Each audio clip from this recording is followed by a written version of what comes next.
Hi guys, I've just uploaded a video of recent proportion question number 4.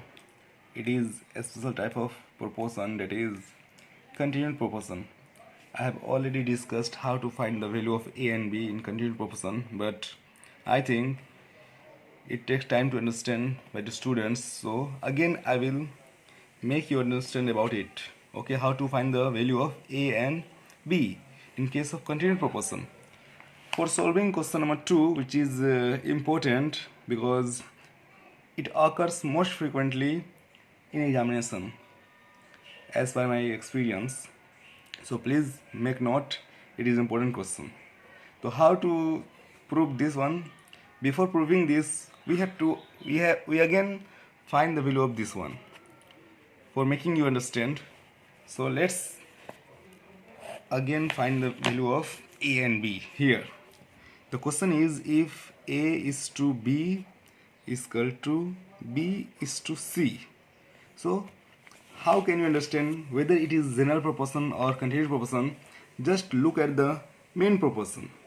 If mean is same, that means it is continued proportion, and in general proportion it doesn't same. Okay, hope you guys understand. In this case, let's find the value of a by b is equal to b by c is equal to k. Suppose so, the value of a will be bk, as you all know, and value of b is equal to ck. But the problem is that here we have the value of b, which is ck. So if we have the value of b, we have to put it here. If you don't put it here, you cannot find the exact value of a.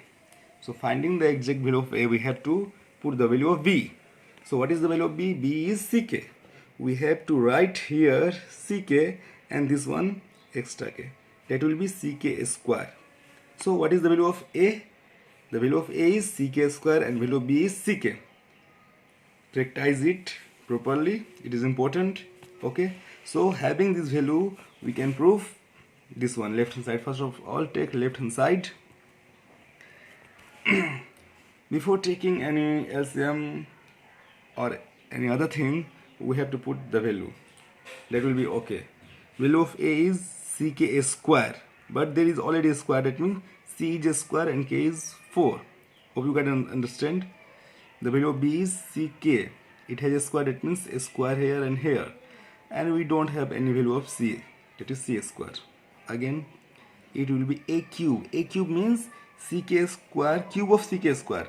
That means c will be cube and a square and cube, that means 6. Okay.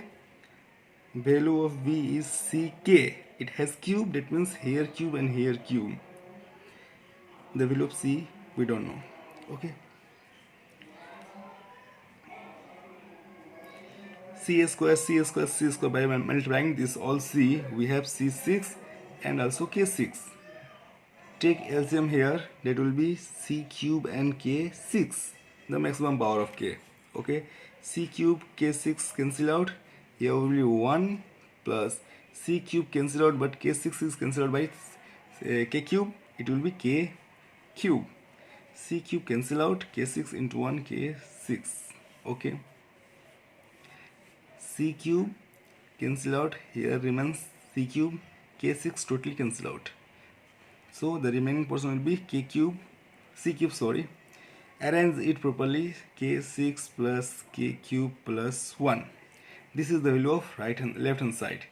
Let's prove the right hand side one.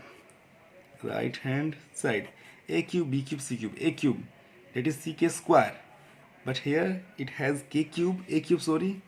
Here will be cube and here will be, it has already a square and cube will be 6 plus b cube, that means it is only ck, cube is there, cube plus c cube. Just take c cube as common, it will be k6 plus k cube plus 1, that will be equal to left hand side. Hence we can write left hand side is equal to right hand side. Easily proved. Hope you guys understand.